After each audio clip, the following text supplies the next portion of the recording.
You on mute, bro. Don't be afraid You on mute. Ask me the questions that you want to ask. And all right, no more fuck ups. All right. K-Love, Iguodala. What's up? It's your boy Gray, Dope Living TV, live. Let me start. That's my boy Chris Mills. You on mute, dog. You on mute. You on mute, dog. All right. The views that are expressed on this Dope Living TV live are not necessarily the views of Dope Living TV or its affiliates. Tis mine, tis his, tis ours. We doing it. All right. We back now. My fault when it really wasn't, but I ain't taking nobody out like that. It's my fault. My fault. No, it's all good. All right. But we here, y'all. That's part of the comedy. We made you laugh, right? We're not probably saying what the hell happened, but still, we good. So what we want to do is just make people laugh. Like I said before, we want to make people laugh. We want to take you out of this mess that we've been in and put some laughter in your life. All right. We got some special comedians coming on tonight. It's going to tickle your funny bone. All right. Everybody wants me to do a stand-up. Get my 5 minutes on, but I'm not going to do it because it ain't about me. What you laughing at, bruh? It ain't about me. It's about them. It's about them. DEM. Man, we got to show your funniness. Hey, man, you already know I got that, though. Cynthia Rubb, what's going on, Miss Arkansas? She won't be on tonight, man, but you know what? We're working on some big things with her as well. So y'all might notice that I'm in a white background as opposed to the Dope Living background. I'm in a white neighborhood, so why not blend in? No, I'm away from the regular studio, so just handling some business. What's up, Bree Barnett? Thank you for tuning in, faithful listener, man. Everybody's coming on. That's all good. Keep it coming. Keep it coming. So I'm gonna start tagging a whole bunch of people, Chris. A whole bunch of groups, I should say, just so we can get it back. So they're always watching, but this time, you know, they got a little thrown off. What's going on, Jocelyn? Hey, y'all, moi, you are a badass. See you, yeah, okay, there she go. Do the number 3 though, Jocelyn. The third one. That's the one that was the funny one where the kid was swallowing it back. All right. So when Shang the comedian was on yesterday, Sarah, what's going on? Sarah Bogarski, what's going on? What's going on? Sarah, you need to jump on here with us too. All right. Cynthia, I got you on the next one. Plus, I have a Zoom audition in the morning on AGT. Okay, America's Got Talent. Let's wish Cynthia good luck. Miss Arkansas, you don't need to wish you good luck. You got this, man. That's the one where you swallowed it. Here he go. Here he go. Hey, which groups do you subscribe to in the I got the I got the 265 media joint where we do the podcast joint. So we got our own group on that. Hey, connect me with that. Okay. And then actually we on that talking about Kobe. Kobe, yeah, that's why I wore the Lakers hat, man. Have to represent. Yeah, and the other ones is pretty much music, and I got to put you on to this what's the name too. Sign you up free for this licensing joint for gaming. Yeah, for sure. You know what? I got a couple of people too that really want to do a gaming thing. You know, a lot of stuff, man. I already got it. Are they I don't want to say it like this. Are they black? They are Negroes. Okay, so we can use them. Look, what we're doing is filling 1,000 seats. Mm-hmm. And those 1,000 seats are pretty much like grandfathered in. Okay, cool. Pretty much, and it's for artists too. So if you want your music on, that's who coming in. She's already here. She needs to get on the. Tell her how to get onto the platform. But go ahead. Yeah, and then people with music is getting your music onto video games and stuff like that. So, so Jordan can sign up, you can sign up, but the first 1,000 people get grandfathered in. Cool. So get y'all in on that. So I'll send y'all the link on that. Yeah, send me the link. I got a guy who right now he's doing some stuff on YouTube, but I don't know if it's going like he wants. So okay, yeah, let you check him out. And he real ghetto with his gaming, but he's good with the gaming. Just real ghetto with it. Let me help you get up here real quick. Yeah, get her on here. All right. Cool. Sarah Bogarski, where you at, man? Need to come on here too. We need to laugh a little bit, all right? And I know that there was a mistake. Okay, look, the show started at 7. I was told by a good friend of mine that I was on the wrong, because I've scheduled several shows out. I was on the wrong one. I didn't name no names. You came back on. Anyway, I was on there, and that great friend of mine, man, look, they said, you're on the wrong one. You're on the wrong one. So I panicked a little bit and I got off, and then I had to create this one. So you guys are still here, so I'm good with that. Let's continue to do what we're doing, make people laugh and get on. We got a special guest coming on. I'm here, long time. How you doing? Sarah, all you gotta do is pop on. You're on the messages. We want you to pop on. Pop on.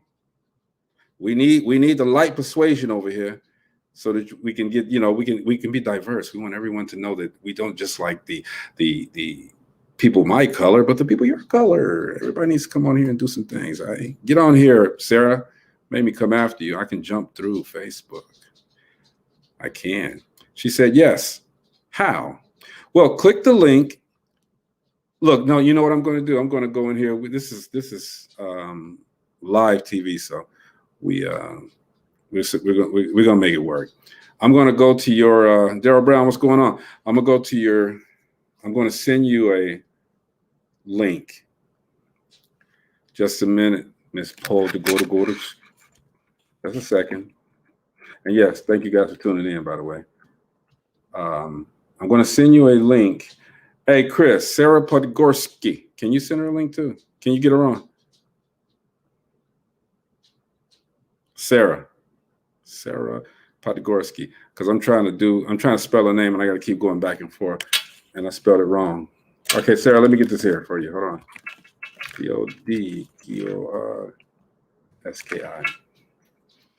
Got you. And I'm gonna send you this link, and all you gotta do is click it. And once you click it, then you'll be able to come on and join us. And what Chris said right there. That too. You know what? I got my phone between my legs and it keep vibrating, man. It's a great feeling. Real good feeling, especially when you ain't had none in a while. Anyway, you gotta send a link to Dr. Jory. I guess they all on the other list, the new one. Yeah, I'm putting it on there right now. No call. Somebody laughing. Really? Yes, there is a show today. I got you on the wrong one. Okay. Well, I didn't get you. I'm gonna let him explain when y'all get on. That's what I'm gonna do. Sarah, just click that one, all right? What happened? What I missed? Huh? Yeah, what happened? What happened? Don't play. What happened? What I missed? He did it. What I missed? Dr. Jory to the show. Dr. Jory, Chris did that. I was on at 7 o'clock. You know what they say in Gary, Indiana, right? Snitches get stitches.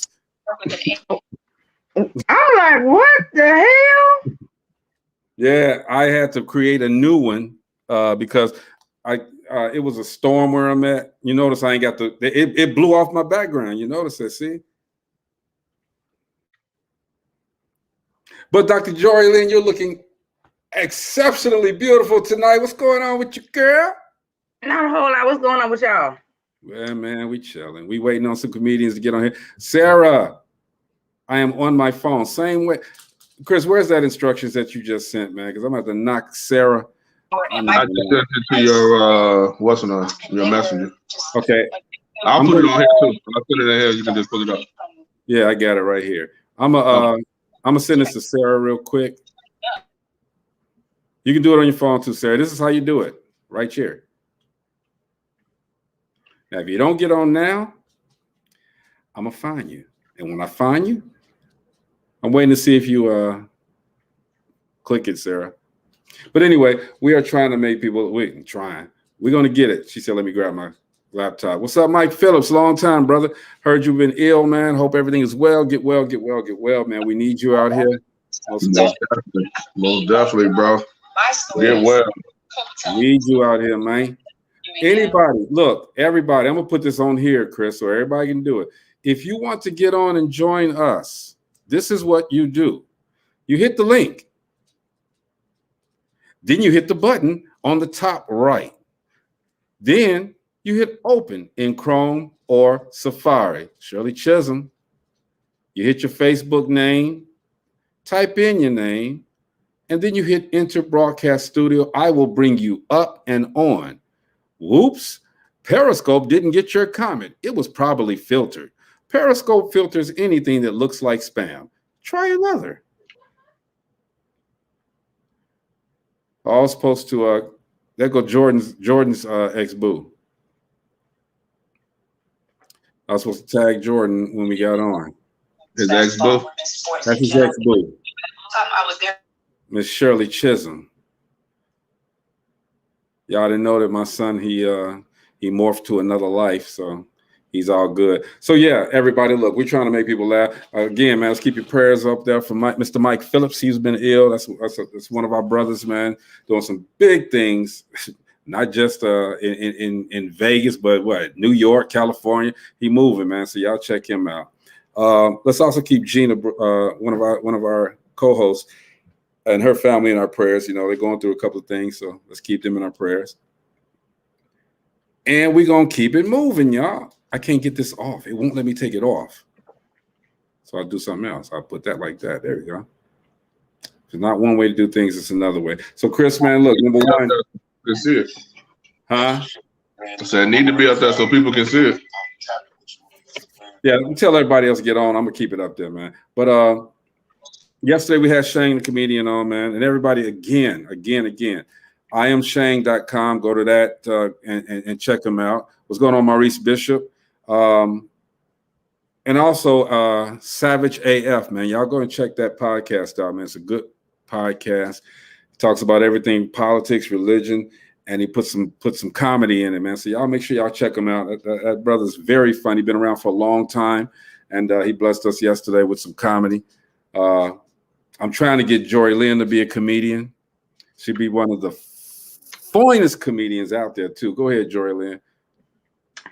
Man, my kid tried to test my gangster. How? She thought I was gonna she wanted to go to Chick-fil-A. I was like, I make better sandwiches than Chick-fil-A. Oh, here we go. She the green Chick-fil-A. The mama. Here she goes. You don't have to rat me out to everyone. Too late. Man, I got a dog on my foot right now. It won't leave my side.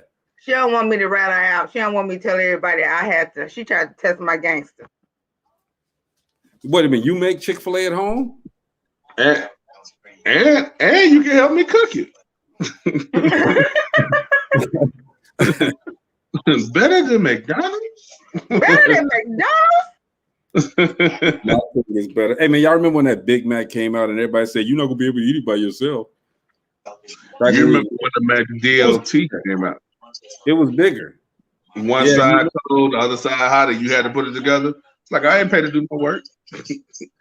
Close the box up. That's all. That's it. Right. That's it. What'd you say, Maurice? Did you get Maurice's link? I ain't checked it out yet, but yeah, I got it. He sent it to one of my group pages. I was trying to get him to send it to this joint, to my messenger on here. He sent it to my Chris Mills group joint. Okay. Well, check it out, man, because I think he wants to add a little dimension to the music. And I think it might be good. I actually think it might be good. Because I actually want to get him signed up for the joint too. Like I said, it's free to sign up, and it's licensing. So just imagine if you was in the beginning stage of Twitch or Snapchat with licensing, how much money you'll be making right now. Right. They're giving away 1,000 free licenses. So whoever wanted, and it helps artists that want to get their music on video games and stuff like that placement. It helps you with that also. So. Yeah, see, a lot of, and you know, you mentioned the licensing, okay? People don't understand that licensing costs, okay? Especially to get your brand or your persona out there correctly. That licensing, it costs. And if somebody's giving it to you for free, it costs $27,500. $70,000. Hey man, and you know what? Now I can take this down. I can take this down right now, man, because I'm gonna bring Sarah up here. $27,500. Hey. 70,000. How's it going? What up, Sarah? What's up? Wow. How you guys doing? Man, we chilling. What you doing? Oh, I'm sorry. I better shut you off in the background. Huh?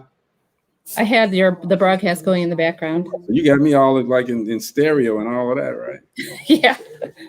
What's good, Sarah? I ain't seen you in a long time. Yeah, it's been a minute. It's been a long time. Yeah, everything good? Yeah, everything's going really well, other than our company's closing and moving to Monticello, I guess. Wow. What you go do? You moving to Monticello too? Yeah, probably. Really? In the near future, yeah. Okay. Not fun, but yeah. Hey, let's still got a job, right? Yeah, exactly. Still got a job. That's what's up. This is my friend, y'all. I ain't seen Sarah in so long. We used to work. Right? Yeah. Used to work together. That's my partner right there. Yep. It is good to see you. It was fun working with you. Yeah, you too. Yeah. All of y'all shut up. You. Sarah, that's my girl. Yeah. We've been through So how's everybody doing? But everything, this this is what I've been doing. But once everything is said and done, though, I mean, do you have to go? Can't they give you a package? Yeah, they did. They offered me a package, but it's an hour and 15-minute drive, and how you do that? It's gonna be. Yeah, we'll see. We'll see what happens, Greg. Plus this COVID junk, you could probably work from home a lot too, right? No, they're not letting anybody work from home because they feel like they're playing favoritism. So. Are you serious? You know how it is. Yes, that's how it always is. Did you give him the finger? What? Did you give him the finger? No, I didn't give him the finger. Hell no. So I'd like to, but I didn't. Give him 2 fingers, man. Yeah, right? Yep. One coming and one going. Yeah. We'll see, though, because I just got a job offer from Porter Stark, so look at you. I might be on there. So we'll see what happens. But you always bound. You good, so you ain't worried about nothing. Yeah. How the kids? How the hubby? Go ahead. I said, how the kids? How the hubby? Good. Everybody's good. Healthy. You heard that I had COVID, right? No, man. Yeah. I ended up catching COVID on November 6th, and I was quarantined in my room for 2 weeks. It was terrible. Worst thing I've ever been through. Really? Yeah. Bad. So did it? What it just affected your breathing and stuff too? No, it was mostly like hot and cold sweats, and it was a little bit of breathing, but not really any kind of breathing issues at all. So, but I took a lot of vitamins and stuff like that, and it helped me through, and I lived. It was hard. There was a couple nights where my oxygen went pretty low, but damn, Sarah, I lived. We lost contact, okay? So you ain't tell me none of this mess, man. Yeah, it was bad. It was really bad. But I also had influenza B and COVID at the same time, so it was like different than normal, COVID. So I don't really know what it'd be like just to have COVID. Right. People are saying, but it was hard. My son's mom had pneumonia and COVID at the same time. Oh wow! See, I was kind of go ahead and roll though. Yeah. Well, that's what it's causing too, is pneumonia. So. Yeah, so she's all right. All right, so what do you want to know about white people? Is that what you're just saying? like talking? I didn't say that, man. I didn't say that, Chris. You are so funny. I didn't say that. We're all the same color on the inside, so. Yeah, but I heard that, and I'm gonna say this because you know me, Sarah. I know you. Don't say, all right. But I heard, and see, you're not no ordinary white person, so you can take this. No. Well, I grew up in Hammond, so that's probably. I heard Chris just got off. See, everybody gets off because the views that are expressed on my Dope Living TV live are not necessarily views of Dope Living TV or its affiliates. They're really just my opinions. So I'm not even gonna say it. I'm not even gonna say it because I love you too much, man. You are okay. A great friend of mine. I appreciate everything that you did at the company. We're not gonna name the company, and I appreciate our friendship most definitely. Thanks. You are fantastic. We're gonna get. So are you, Greg? You're awesome. All right, thank you. Come on, you're gonna make me blush, and it's okay. But I'll get off because I don't want you to, with your other friends and stuff. Oh no. You man, please. Okay, this is diverse. We don't care who gets on here. Okay, We don't care. The longer you talk to Greg, the less we have to talk to him. So you stay on. That's funny, Greg. You know what? That is funny. That's Dr. Joy Lynn. Okay, fantastic comedian. Yeah, I'm so serious. She's a comedian. She ain't serious. that's funny. I'm gonna go over there and cut her hair. Then we're gonna see how quickly she responds. Right? What? Well, anyway, it's so nice to see you. You too, Sarah. Okay. Stay in touch. Okay, please. What is that? I said stay in touch. Watch the show. We're on every day. You know that. Yeah, I will. When I get on and stuff, I'll watch it. Appreciate you, So nice sweetie. to see you. All right, I'll talk to you later. Okay. All right. All How right. do I get off of here then? I don't know. Leave the studio. Got it. All right. See you, All Greg. right. See ya. Have a great life and great day. I'll see you again. So. You will. All right. That's my girl, Sarah. We used to work together. Dr. Jory, come back on here. How dare you treat my people like that, man? Tell your I didn't treat her like nothing. I was actually excited that she was having a long conversation with you. It was, it was working for me. Then she got off. I'm kind of mad at her now. Oh, you're mad at her now? Yeah, I was. She was keeping you busy. I'm always busy. I'll let you guys talk. So, because it's not about me. And so that it was nice to, for you to get your time in, and you should bring Mr. Bishop on so you and him can have a conversation too. Nah, Mr. Bishop's gonna do some things for us in a little bit. Carl Ramsey, this is comedians, man. We talk about some funny stuff today, man. So, Carl, you got jokes? Anybody got these one-liners? Okay, Dr. Jory, I know you got a one-liner that you used to say or you still say to people, and they just crack up. Not really. I don't think. I mean, if I do got one, I'm not aware of it. You know what I mean? Yeah, that's I just whatever comes up, I'm telling you, I'm 53. Whatever comes up comes out. Shit. So, Jory, why don't you let me be? You know what? You got a gift. You don't know it, but you got a gift. You should let me be your manager. Let me and Chris manage you. Manage what? Manage your career. What career? Get up out the human resources. No, let me tell you something. Into the comments. I ain't built for the struggle mode. I'm gonna tell you that right now. You won't struggle. We've been in this. I ain't. Because I'm gonna sit my fat ass right where I'm at and keep collecting these checks. All right, y'all. She ain't fat. Number one. She is collecting checks, but we want to get you a bigger check. This dude said booty clench walk. Booty clench. Booty clench walk. I sound like some bubble guts going on with Mr. Ramsey over there. I'm gonna need him to cross his legs and clench up his butt cheek. Yeah, and lock them knees together. Booty clench walk. Who do the booty clench walk now? Still at our age, I guess a lot of us do. Probably. I ain't gonna lie. I know I did it one time. I was coming from Ohio, and I didn't want to stop. And then it came to a point where everything was just boiling. And we ain't gonna talk about this shit. Yeah, that we don't want to talk about that. We don't talk about this shit. All right, I'm back. Hey, right now, the comedian's trying to get on, okay, but for some reason, Chris, it's not connected, man. It says device is not connected. So Double D, log off and try it again, all right? So we can get you on here. And we couldn't even get you to tell us a joke yesterday. You talking about managing somebody's career? What the hell? What did I tell you, Jory? What did I tell you, Jory? I got on Comic View. What did I tell you, Jory? My Comic View didn't even get aired because it wasn't funny. Well, I mean, but we your friends. We would have laughed a little bit. We would have chuckled. We would have smiled. We would have did something. We would have, encouraged you. Sometimes you. Shout out to the guy. He's doing some big things. Got clothes, got film. Shout out to my brother. Jesus.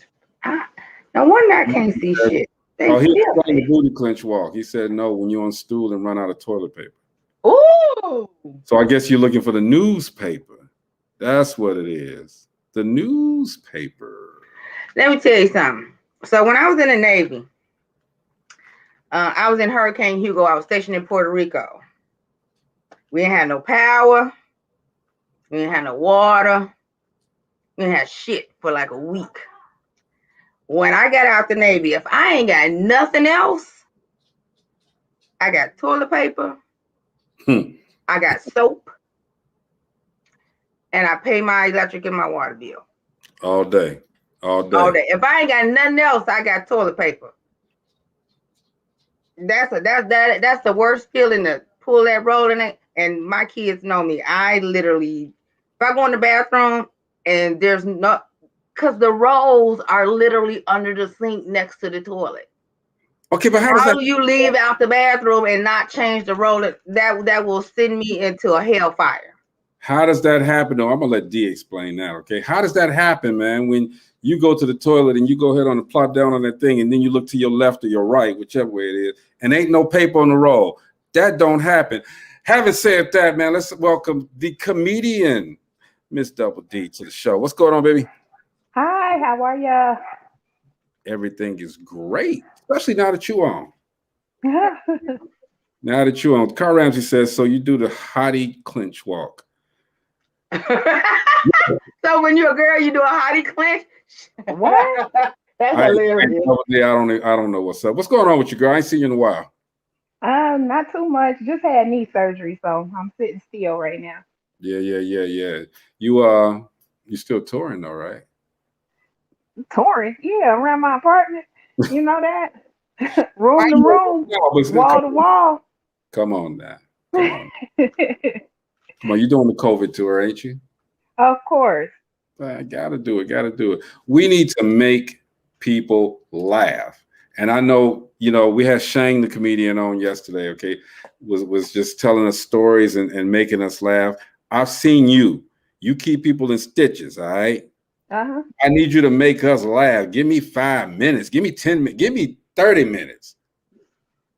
Now, look, I didn't come on here for an audition, okay? You're not auditioning. You the headliner. What are you talking about? You don't ever have to audition anywhere you go. Let's keep it 100, I hope not. I just made 20 years in stand-up on the 20th. All right. 20 years, yeah. No TV credit, nothing. I ain't been on nothing but house arrest. That's it. That's all I've ever been on. House arrest and this little interview we're doing right now. Oh, dang. You see what she said? She said this little interview. What? Come on now, You know me. You know they know me out there. Yeah, they know you. 925. That's how I know Lord, you. Oh, Lord. I'm taking it back. You took it way back. I wasn't expecting that one now. I'm going to shut up. Carl Ramsey said, show us what you got. Who is that? Don't worry about it. Carl Ramsey. Don't worry about it. Okay, Deacon, I don't know if I need to keep it clean for you. I'm looking at his picture. He looks like a brother of the cloth. So I don't know if I keep it clean. No, not at all. Not at all. Not at all. Let me tell you about this. This is DopelivenTV live. You want me to cuss first so you'll feel all right about it? Hey, Jory Link, she can I'll cuss first if it'll make you feel better. You can do a whole monologue of just curse all the way through. If that's what you're worried about, I'll say all the bad words first. So when you say it won't be a shock to nobody. Okay. Let's go. You want me to get you up? Go ahead. Get it started. You can say what the fuck you want to say. Yeah. On this show. Mm-hmm. Don't worry about what people say. Fuck them. Mm-hmm. It ain't their show. Mm. It's your show. Yours. Okay. And she got fans. Somebody said, "Where that lady to say all them bad words?" I was like, she didn't come on today.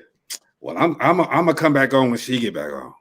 I bet she got some alcohol in that coffee mug too. Now you in my business, D. I'm sorry, ma'am. Now you in my business. I'm gonna have to mute. Hey, Lewis. That's okay. I'm not in your business. Look, I got a wine cooler in a can, so I'm with you. Look at y'all. All right. And it's in a can, so I ain't about shit. It's in a can. It ain't even in a bottle or a glass. It's in a can with a straw because I'm a little bougie. But you're a little bougie. That's bougie. That's boozy. Right. Yeah, that's bougie. You gotta drink and put the pinky up. Yeah. This dog keep tap dancing over here, man. He tap dancing or he humping your leg? No, it's tap dancing. Tap dancing. a thing. His toenails are this long and painted with a scarf on and a jacket. Show us the dog. Show us the dog. Can't show you the dog.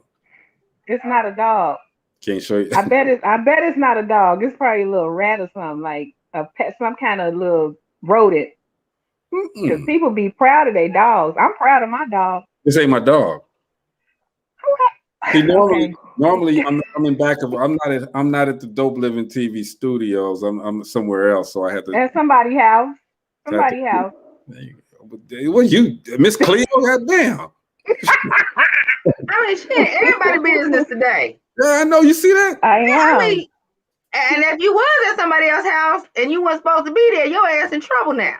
Oh, you Well, gonna he shouldn't be broadcasting if he shouldn't be there. Yeah, well, you know, Hey, great. we gonna get off of me. We gonna get off. Of Y'all gonna get me in big trouble. Okay, look, D. So you've been in the game for what, 20 plus years, right? Yep, just made 20. That's what's up. Why haven't or have you tried to do movies or outside of just No. stand-up comedy? I'm camera shy. You can't tell?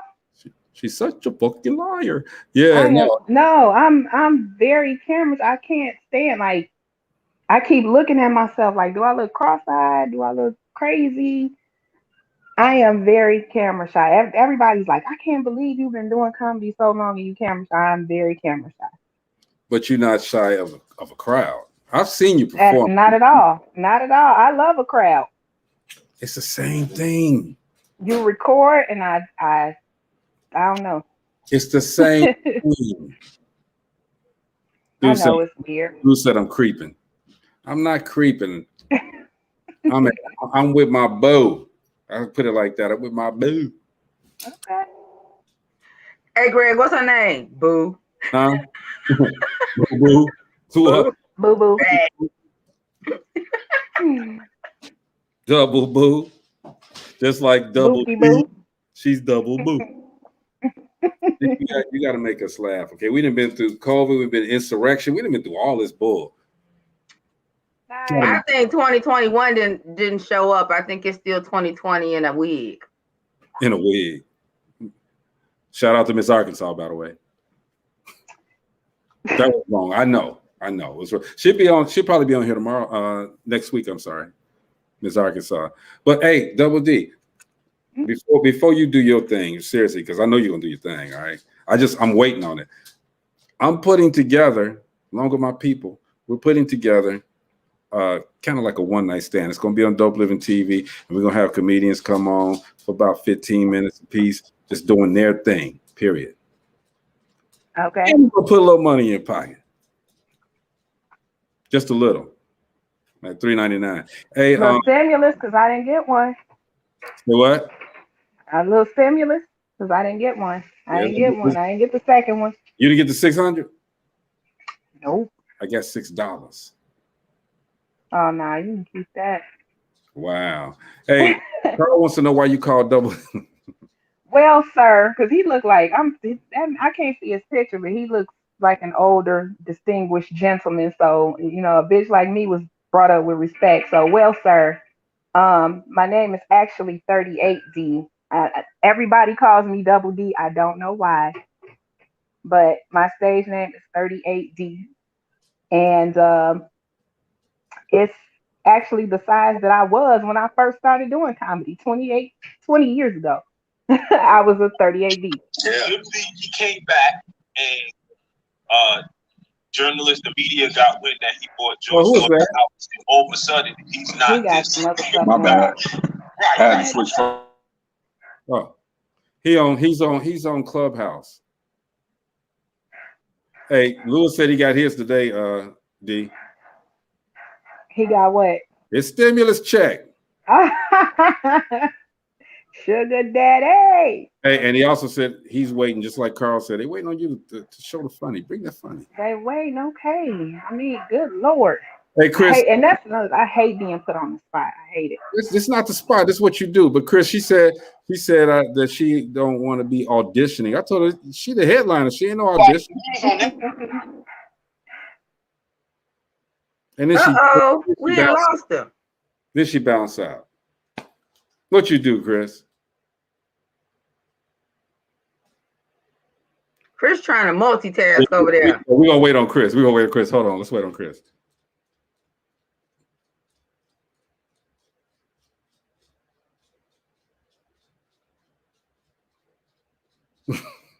We wait on you. Then he pop out. Don't you do it. D. There she go. I'm bad, y'all. I'm back. Sorry about that. Carl wanted to tell you he's a businessman. Boo. I see that. Hey, Dr. Joy Lynn. Ken Joseph said, you hot and sexy. Ooh-wee. What just a headshot to do for some people. Boy. Thank you, Mr. Ken Joseph.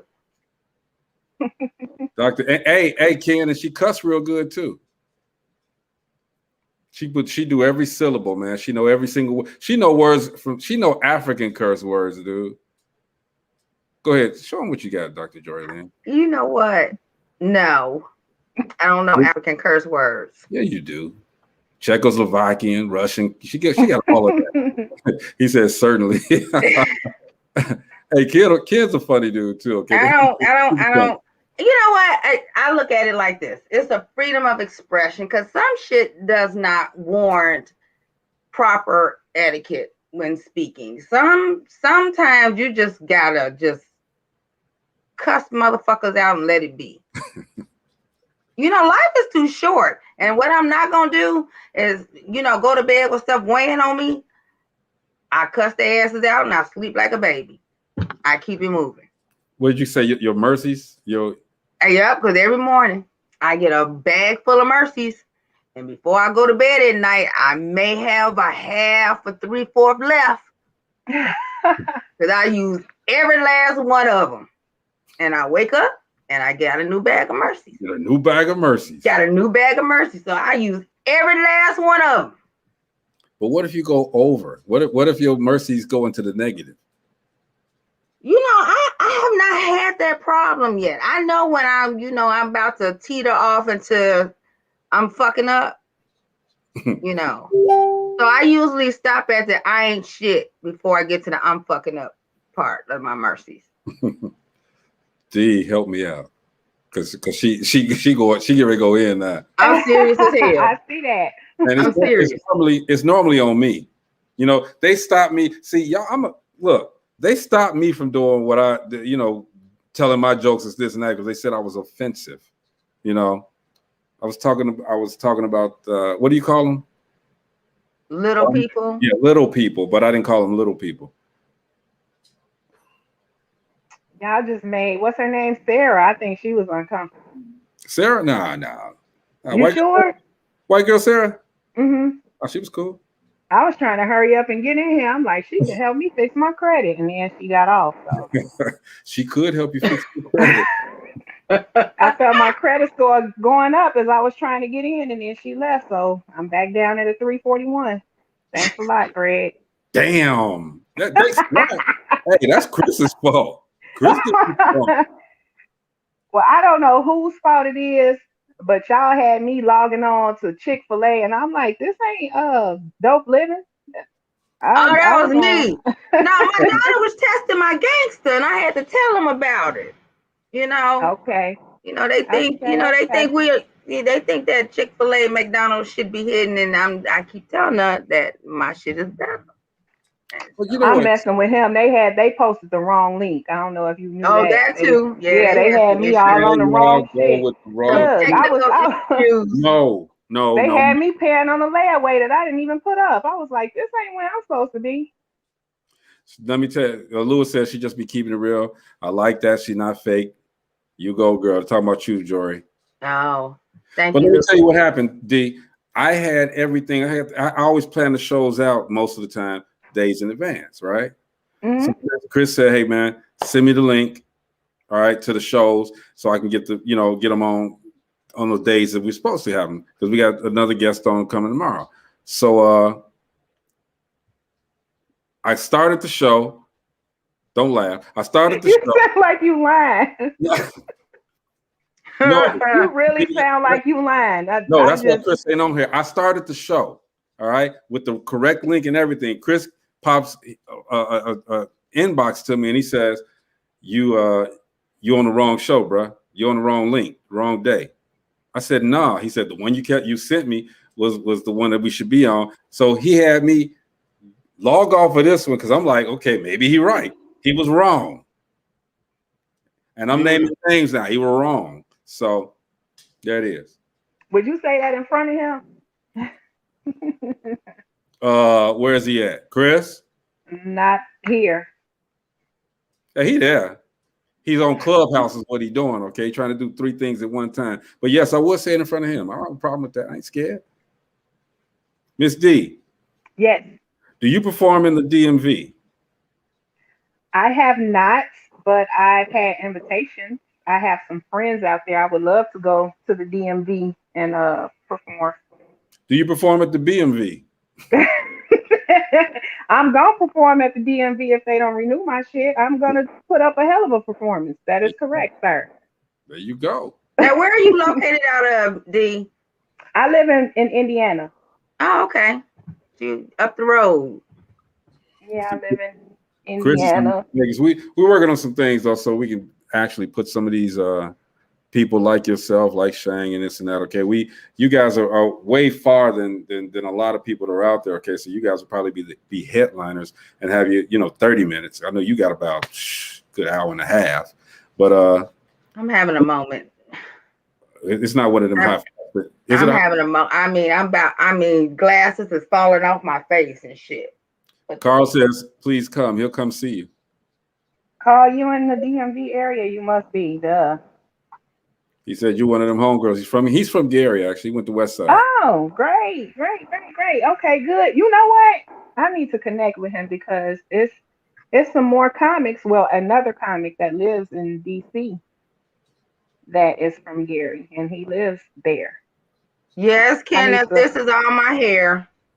Connect with him. Yeah, that's hers, Ken. Pull it again, Jory. No. Jory, come on, pull it to the side like this. No. Y'all don't even understand what I'm going through right now. I'm gonna have to they can't come back, she's having a hot flashes, bro. It is 20 degrees outside, and she over there having hot flashes. I'm about to die up in here. Ken, that's what you need to do to film on. Hot flashes, dude. That's what your film need to be. One big old just sweltering hot flash. Come on. He said, Carl Ramsey says he got you, boo, red carpet. Said your hair. I don't know if he can see my thumb. Yeah, he can see your thumb. Show his angle correctly. This shit look crazy. This looks crazy. Like.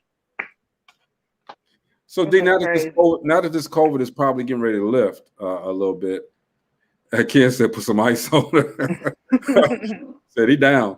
Now that this COVID is about to lift and everything, okay, how do you get back into performing? How do you get back into getting back on the road? You know what? I never really thought about that. Like, I told you I had knee surgery, so I'm down anyway. But I'll tell you one thing, I'm not going down south. Why? I'm not. Those are the hot spots, literally. Like they. But we know Jory. We know Jory can't go to no hot spots. But leave her alone. Right. That's okay. You know what? Go ahead and say what you know what? I'm glad I can have them because some people can't. How about that? Okay. Yeah, those are hot spots, but you can go down there, D, and cool them off. But you know what? That's no excuse. I mean, if the money calls, if the people call, I'm going. Right. I'm a praying woman. I'm not a heathen. So if they need me, I'm there. I'm already booked so far. February 2nd and July 4th. That's all I got so far. Where you at? February 2nd is like a surprise birthday party or something. And then July 4th, I'm over in Chicago at a barbecue. Okay. So we want to get you into these backyard party. Some big stages. And everything is virtual basically right now. I think virtual is gonna be a lot of the musicians and the tell Joy to come back on screen. The musicians and the comedians. Dang, she got naked. I'm sorry. I had to come out of that. What does your shirt say? Suck it up, Buttercup. Oh, okay. I need that. Hey Ken, I made her read the whole shirt for you, bro.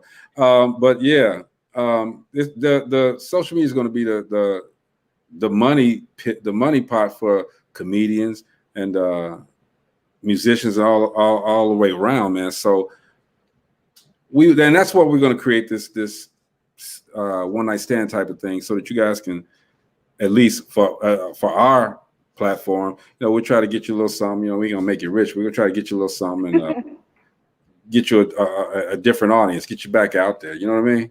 So D, what made you do comedy? I got you back, Ken. Go ahead. I'm sorry. I was a funny child. I was a very funny child. Ever since I was like 2 or 3, I was a real funny child. And what's crazy is, you know how you do the little speeches in school and they're like, what do you want to be when you grow up? Mm-hmm. I wanted to be what? A comedian. Yay! I became what I wanted to be. Oh. Simple and plain. What's up, Felicia Trice? You know Felicia Trice? I don't. Funny individual. Felicia, you need to come on here too. Let me give you the instructions, all right, real quick.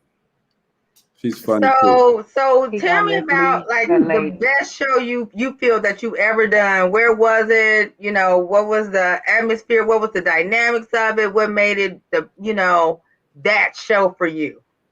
The best show that I've ever done was on New Year's Day, 2000, and I think it was like 2006. It's a long time ago. I opened up for Tony Roberts. Okay. Oh, okay. And that show was phenomenal. Somebody recorded it. I don't know who recorded it. I cannot find. I think that was my best performance ever. It sticks out in my head so vividly. But so what was your worst? I got booed at Shaw's before. At Shaw? I had a bunch of Marshalltown, and oh man, it was horrible. It was horrible. Shaw's is where? It was on 11th and Virginia. That's in Gary? Oh, yeah. I think they call it something else now. It was between that and I did a wedding about 2 summers ago. Okay. All right. And I ended up roasting the groom's mother because I didn't like how she was looking at me. Okay. Hey, look, while you're here, we appreciate you. I want you to stay on, okay? Right now, I want to introduce my brother. He's been in Chicago, been on radio, he's been everywhere. All right, but he's just here blessing us to make us laugh. All right, everybody, y'all welcome Mr. Damon Williams. Yay! What up, y'all? What up, Doc? Hey, D. Hey, how you doing? All right, how y'all doing? We hanging in there. Everybody's drinking wine coolers with straws, bruh. Wine coolers. Bougie ass. What's going on, brother? Nothing much. I was actually on a Dominique's podcast, comedian Dominique, formerly from Tom Joyner and such. And so wanted to jump on with you guys. Actually, every Tuesday is my family Zoom. My family gets together. We've been doing this for the whole pandemic. So I'm gonna go peek at them for a second too. But what y'all talking about? What's the topic? What's going on? Ain't no real topic, man. We're just trying to make people laugh, inspire people, man. Make sure everybody is smiling and laughing throughout all of this bullshit we've been going through. Absolutely. And you were saying you roasted the groom at a wedding? His mother, the groom's mother. And you here to talk about it? Oh man, I think she might still have a hit out on me. I promise you. Did you get paid though? Oh, I got my bread. Oh, it don't even matter. Well, you know what that is. Brian paid her extra to do that. That's the rumor. That's the rumor, but that's not true. That's what's up. So, you've been busy, man, or has this COVID knocked you out too? Thank the Lord, the COVID hasn't knocked me out either physically or from a professional standpoint. We had in and out because Chicago, you know, our governor is real diligent about the shutdowns. So he gave us some summer work. So we worked, I say from July to October at Riddle's Comedy Club at the Crib.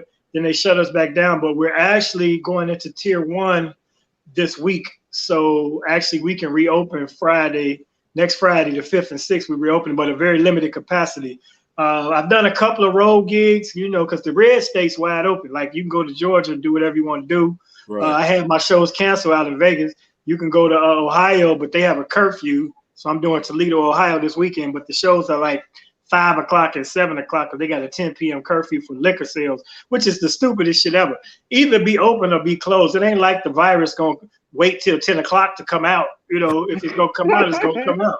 Right. So it's like, you know, they be like, all right, 10, 9, 8, it's a countdown, like 9:59, go inside. It's some bull. You gonna make me choke on my canned wine cooler. No, it's some bullshit. You know, either be closed or be open.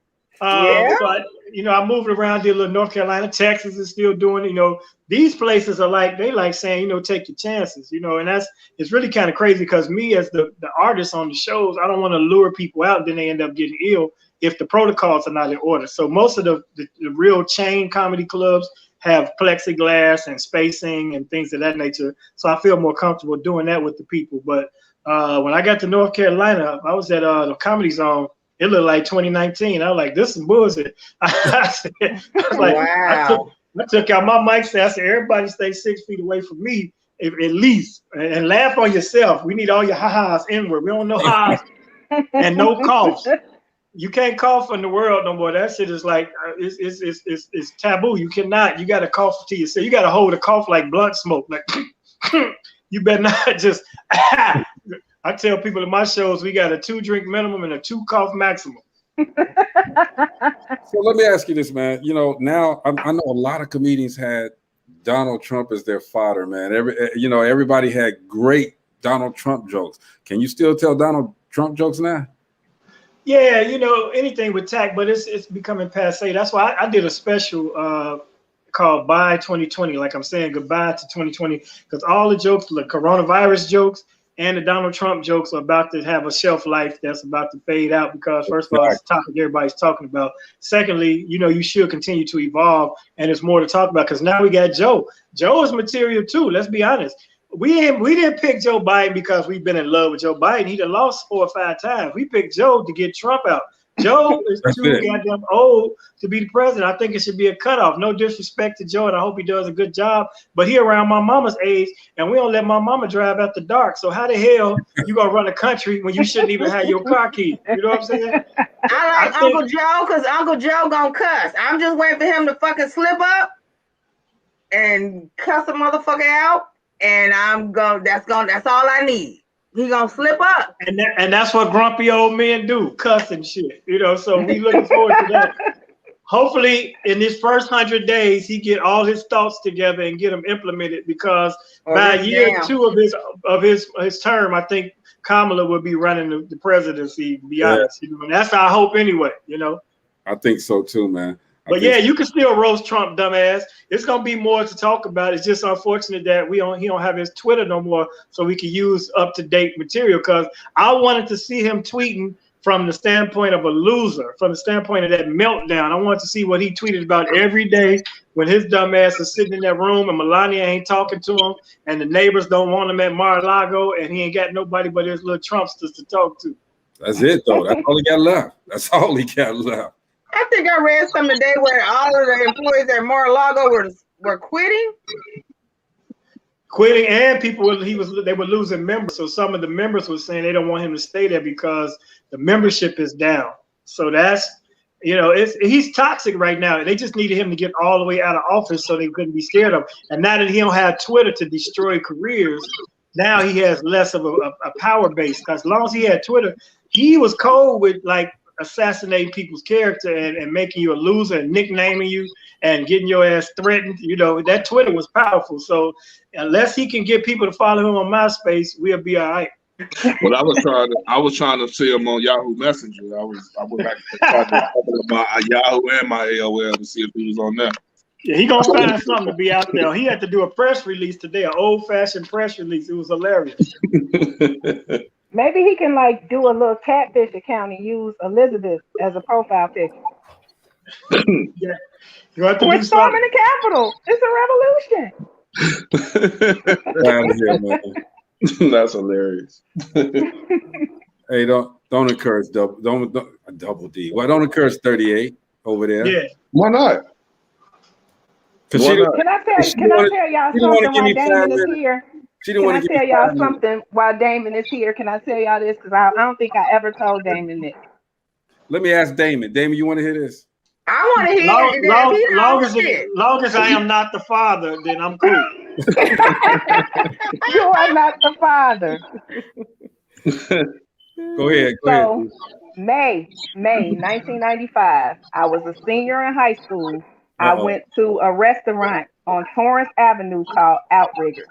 And Damon was hosting the room next door. TNT's Comedy Hook, I believe it was.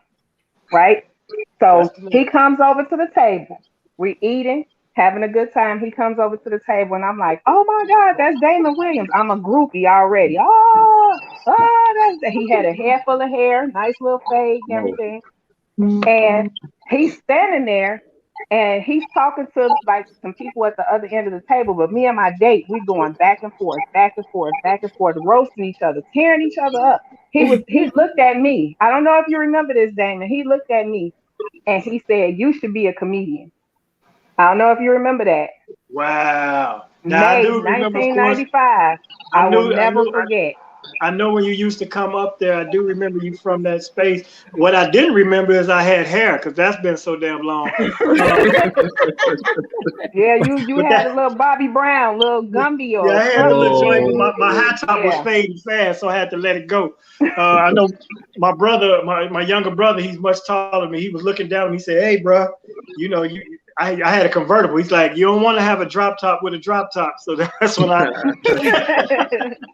that's when I got rid of it. But that's crazy that you're still doing it. First of all, you took heed to it, and but definitely TNT Comedy Hook was the spot by Outriggers. That was the joint. Hey D, I don't know if you remember this story. This was like 2001. You were at the comedy spot that you do. What was it in Maywood? In not Maywood. In right outside of Harvey. At the hotel where you used to have the comedy. Oh yeah, Holiday Inn Madison. Yeah, Madison, right in Madison. Yeah. And you was up there on stage, and it was a female in there just making this noise every time y'all started doing a joke, like a Mexican noise. And you was like, "What the hell is that noise?" I think that was the first time Deion Cole did the pulling the paper out of his pocket joke situation. He was practicing it. He started it there or whatever. Right. She kept making this high pitch Mexican noise. He was like, "Man, who is that?" Why I get that Mexican noise? What's the Mexican noise? She probably was Mexican. I can't do it, but it was like real high pitch. Because we were sitting in the corner in the dark in them little booth areas. It was like 4 of us over there, and she was. And what he's trying to tell us is that was his date. No, that wasn't my date. You have like Tourette's or something? Nah, she was. No, we had some wild things take place at that spot upstairs at the Holiday Inn Madison and at TNT Comedy Hook. TNT Comedy Hook that she's talking about, that's the only time I actually had a fight on stage. It was a guy out of nowhere. He was from Gary, out from GI. And oh my God. That ain't the punchline, it's the fact. And like the show had just started. I hadn't even said nothing. They just introduced me and I came up and I'm on stage and I had this thing. I go, did, and people go, ooh, ooh, and you don't stop, and you don't quit. I had to start, you know that, Chris. And right after I did that, he just started approaching me, right? And I could see, when you're on your square, I'm like, dude, he on some bull, right? And I said, dude, if you come up here, I'm gonna hit you with this mic. And he just rushed me. So we wrestled and tussled down the steps and we bumped into the damn wall. They put a hole in the drywall right by the stage. And that wall was there for a long time. And I always used to point to that wall, like, come up here, your ass going through the wall. And I never forget it. Hey, you see the same thing that happened to Gary Owens? Yeah, it just happened, but it was a white guy, he said. Yeah. Which was crazy. Wow. Damon, everybody's telling stories. Okay, I'm gonna tell my Damon Williams story. All right, Gene, I know you got one too because she's a fan. Dr. Joy Lynn, she just cursed. But here's the thing. A long time ago, I used to do a music video show. I don't know if you remember 925 music videos. Long time ago. Wow. I interviewed you, bruh. And you did a Steve Harvey on me. You started doing, yeah, I'm going to tell it, man. Because I interviewed Steve Harvey. And Steve Harvey, I told him, I said, well, Steve, kind of curtail your cursing, all right? Kind of curtail it a little bit. And Steve went off, okay? He went off on the curse tangent. I mean, Dr. Joy Lynn didn't have nothing on Steve, okay? But you went off on a curse tangent too, all right? It was a joke. It was cool and everything. And we, but it was a lot of fun, man. You gave us a lot of fun, and it was a good interview that we did with you, man. Appreciate it. Was it a gospel show? Why was you telling us not to come? Okay. 925, is that some type of scripture we need to know about? Yes, it's the 9th chapter and the 25th verse of what was that Bible verse, Chris? Niggalation. The Cleveland Street. The Cleveland Street, east side of Gary, Indiana. East side. Everybody on here from Gary. Everybody on Yeah, that was on Kentucky Street, right? 925 Kentucky. Whatever the favorite spot was at, Kentucky, Cleveland, Yeah. whatever was on. Hey, but the Kentucky. story was this, okay? It was a good interview, bro. All right, Good. Chicago comedian. We had Dion Cole that day. I think we had what's that other Dion dude? No, We had all the light skinned comedians, and then we had David Williams. You talking about Leon Rogers? No, not Leon. Leon wasn't even up B there. Cole, probably B. B Cole, that's what it was. Oh, okay. All Very the interesting. comedians, and then we had Damon. Hey, I tell David every time I see him, even when he out here in Vegas, I be like, I went to the Kings of Comedy show that they had in Chicago, and it wasn't fun because you were doing the interludes and Right. hosting part of it. He was Okay, hosting. yeah. I was there. Yeah, I was like, that was the funniest him and him and Said, but him, Said, and Bernie killed that joint, bro. Yeah, the DL, United Center, man, that was big because it was like I had been on the road with them for a couple of shows, and I wasn't guaranteed to have Chicago because the tour was supposed to be split up between me and another comedian, but he kind of pissed off the promoter and got kicked off the tour, and I ended up getting all the rest of the dates. And so when they told me I had the United Center, man, I was definitely coming home to do my thing at the crib. So that was big. Yeah, It was He did it. I was there. I was there too. It was hilarious. Yeah, my wife was there. We wasn't even like affiliated at the time, but she said she was there. She said I was way up at the top. And like, see, if you'd got with me a little sooner, you'd have had better seats. Hey, but you definitely, man, definitely set the pace for a lot of those Chicago comedians to get up out of there and do some things, man. Okay, and we definitely want to thank you for everything that you've done as far as making people laugh and giving people, helping people get careers too, man. Oh man, that was my role. I think when in Chicago, once I got Comic View, me and B Cole, we were the first to win the specials. So once you did that, now you know all the producers. So we decided to just do a mass audition and get everybody on the tape, do one Chicago tape so they wouldn't have to look at the individual tapes.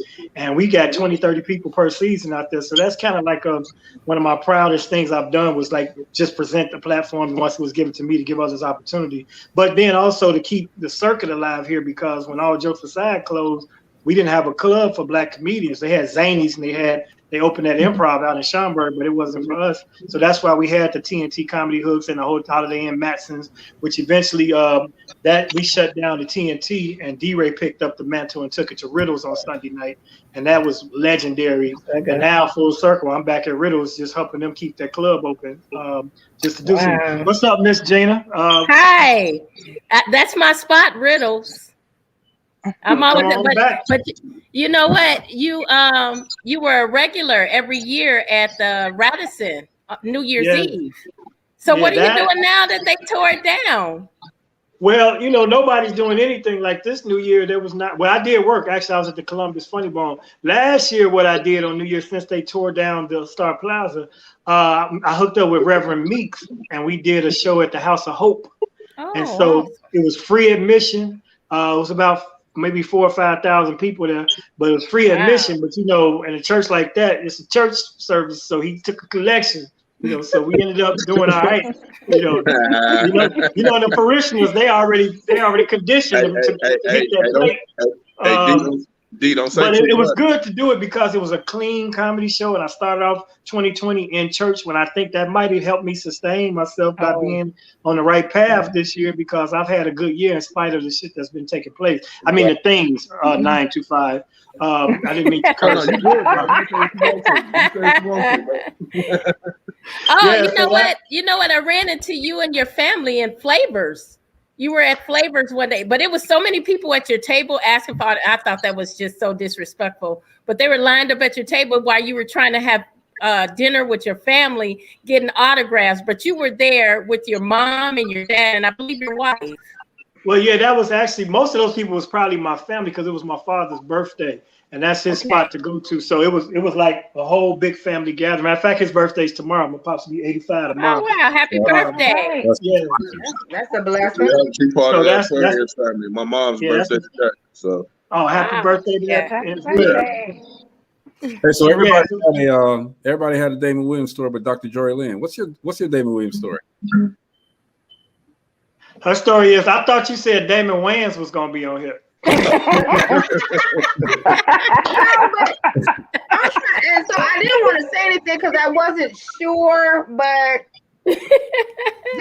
like host the First Fridays in Gary or something like that. Yeah. Okay, definitely. So I didn't want to get the wrong fucking host and shit and be like, nah, that wasn't me. Oh yeah, that was the hottest thing in Gary for years, man. First, that was one of my favorite. It was one of the biggest shows in the Midwest for about 4 or 5 years. We used to be at the Bennigan's, and then they turned it into they turned it into I'm not gonna put myself out there and don't know what the fuck I'm talking about. So I did used to go to the First Fridays down at Bennigan's, but hell, I don't remember your jokes because by the time y'all got on, I was drunk. The crazy part is that place was a lot. Hey, what up, Danky? She from GI too. Was popping, but then it got so crowded they started turning into a nightclub, and they wanted to do the bottle service, and then it was like guaranteed to be a fight every weekend. So we had to shut it down. But no, I used to go to the First Fridays. It was the place to be. Man, they turned the restaurant floor into a dance floor. Yeah, the banquet side, they made it the Diamond Center. My man, Big Pooch. And it worked in that circumstance for a while, but that crowd, see, when we first started doing First Fridays, it would be corporate, like State Farm agents would have a table, hair salon, my girl Ebony out there used to have a table. There would be different business owners that were supporting it. But then what he tried to do was get double money. So after the comedy show, which would end before midnight, they started having that turnover, and they was coming from 3 different states, Michigan, Illinois, Indiana, and people would clash. And most of the fights was women. It was always girl fights. And the Dollar Bill wouldn't help it because he would always play. And that's what I would give my coach. I'm like, all right, it's time to go. He'd play that or No Drama by 8 Ball and MJG. And you definitely had a cutoff time that you could be there. Yeah, you knew when to leave. It was an age cutoff. So if you was this age and above, you was out of there by 12:31.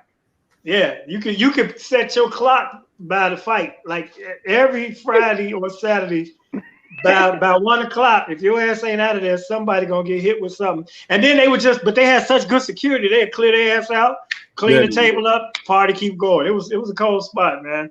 Actually, I just had a talk with him a couple days ago. He and Joe Stearns, we trying to do something once things open back up and do a First Friday reunion, because that was such a momentous situation out there. Yeah, that was those First Fridays that you did, man, were tremendous, man. I mean, everybody went, everybody had a good time, everybody laughed. Nobody, had their ass on their shoulders. It was all good. And to be honest, a lot of famous comedians came through that. Like people that are now seriously popped off were there. Between that and Star Plaza, like at Star Plaza for New Year's Eve, I know we had Tiffany Haddish, Cat Williams, Bruce, Ricky Smiley, Leslie Jones, Deion Cole, D. Ray Davis. All these people are now household names. And so I used to always catch them right when I felt they was about to pop, when it was just enough to sell tickets, Lil Rel, and but not enough to charge me. So because I like to keep the price low. Those shows the tickets started at $25, but up top, just so everybody could do it. So really proud of that spot, man. I hate that they closed it because, to be honest, when they tore it down, they had plans of rebuilding an office tower and a hotel. And the hotel was going to have a banquet facility large enough to have the New Year's Eve show again. So we were coming back, but things happen and it's not coming back now, they say. So what's going on with you now, man, as far as when everything opens back up? Well, even before then, I just I did two things. At the beginning of the year, like I said, my year started off well. I have a series on Urban Flix TV called Laugh Tonight with Damon Williams. So if you go on Urban Flix and get Urban Flix, every week they add new original content, all black movies with black directors, writers, screenwriters, the crew, cast. You supporting the black industry from top to bottom. The CEO is a black man. And Urban Flix is doing their thing. They got a lot of good content, and it's $3.99 a month. And I tell people, if $3.99 a month is an issue for you, that's $1 a week. Then go ahead and skip it because ain't nothing we can do to make your ass laugh if $1 is throwing off your budget. So ain't no sense in you, no sense in you subscribe because you're gonna be grouchy regardless. But that, and then I shot a special that I do on direct to the people through my Instagram. You can see the link in my bio. It's called Buy 2020. It's just a recap of what all the bullshit we went through in 2020, and I'm kind of proud of that. So those two things. And then there's a online joint I'm doing on YouTube called the Damon Williams Check-In. And on there already, I've interviewed George Wallace, Gary Owen, Rodney Perry, Justin, Leon Rogers, JD, Dave Edwards, who used to be on Real World. He was in House Party. So, I'm trying to I kept just trying to stay active, man, considering we confined. But everybody should try to come out of this with something like a platform like this or something that you did that you weren't doing before the world changed. And hopefully we'll get back to near normal soon. You think you'll ever do radio again? I still do radio. I forgot. I actually do a Tuesday and Thursday, but it's just a Cleveland radio station. You can hear it nationwide at WZAKCleveland.com, but it's Sam Silk. If y'all remember Sam Silk from Chicago, WGCI. He has the afternoon. Well, he has the what's it called? After the morning show, but before so it's called the middays. And I do a thing every Tuesday and Thursday called That's What I Think. So quick little feature, just like the radio was. But I wanted to do a real radio show. But radio is different now. If you don't get on syndicated radio, if you get on like broadcast terrestrial radio, then the programming is so ridiculous where you have to talk so little and they play so much music and so many commercials that it's not personality driven anymore. So only the people that been in it, like the Breakfast Club and Russ Parrs and people of the world, Ricky Smiley, they still thriving, but nobody's really making a name for this stuff on regular radio.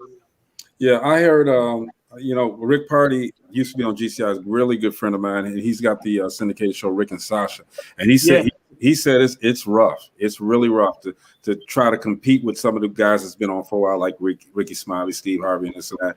But he said, he's going to keep on doing it. He's going to keep on. Oh yeah, my cousin is a sidekick on that. George Wilborn is a part of that show. Yes.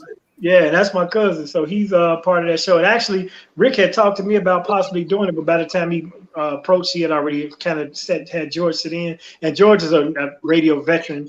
Plus, it's a morning show. And to be honest, when we wrapped up the Tom Jordan Morning Show, I was kind of glad not to get that 4:15 alarm, man. That schedule changed your whole lifestyle, dude.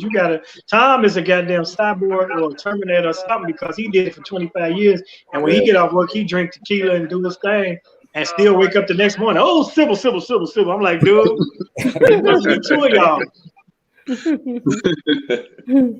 That's cool, man. I'm so glad that you're still doing what you're doing, man. But, I got to go back now, okay? How did you get started doing comedy? Oh, wow. See, that's the ancient days of how this thing works because now it's a completely different avenue. But back then, you just went to the open mic, man, and you went up, you signed up, and it'd be too many spots. Too many comedians for the spots. So sometimes they would draw numbers. And if you got to go up, you did. If you didn't, you had to wait another week or so. But Adele Givens was hosting, all jokes aside. George Wilborn, I had just met him as my cousin because we weren't raised by our fathers. And he got me on the list. And I did my thing. And I just kept going back, man, until eventually I took her place as the host of All Jokes Aside on Wednesday night. And that led to me meeting Sinbad's brother because they shot a show for Comedy Central called Comic Justice. And that was I was only 6 months in, and I got that. And then from there, Comic View. Once you got on Comic View back in the day, if you won, especially, then you could work the colleges. And now, you know, you was traveling and you was a working comedian. So that was my path. So what was your plan B if comedy didn't work out? What was plan B? I was gonna go back to selling that cocaine.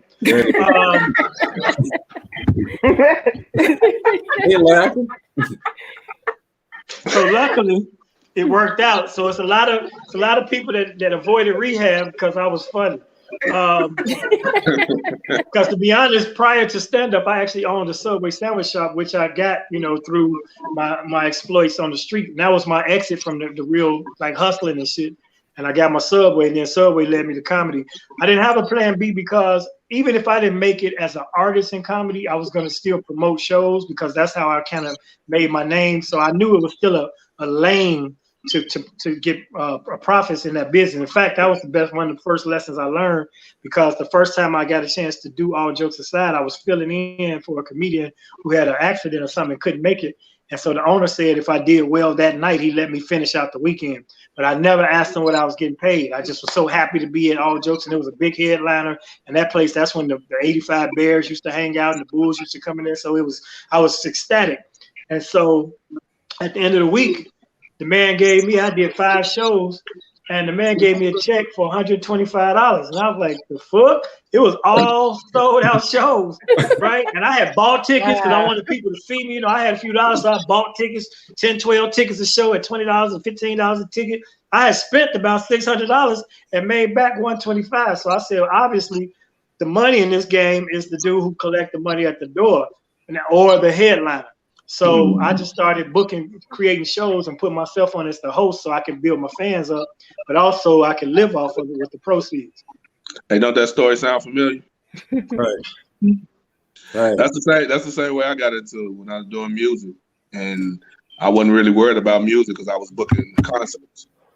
The back end, dude, you got to learn the business of any business, and show business is no different. Yep. You know, so no matter what you're trying to do in life, you want to know the nuts and bolts. Even if you somebody, at least you can get chicken wings, because some comedy clubs did pay comics, you get some wings and a drink and beat it. Some comedy clubs used to make you bring 10 people to pay to get in for you to go up. So they exploit the comedians until you get to.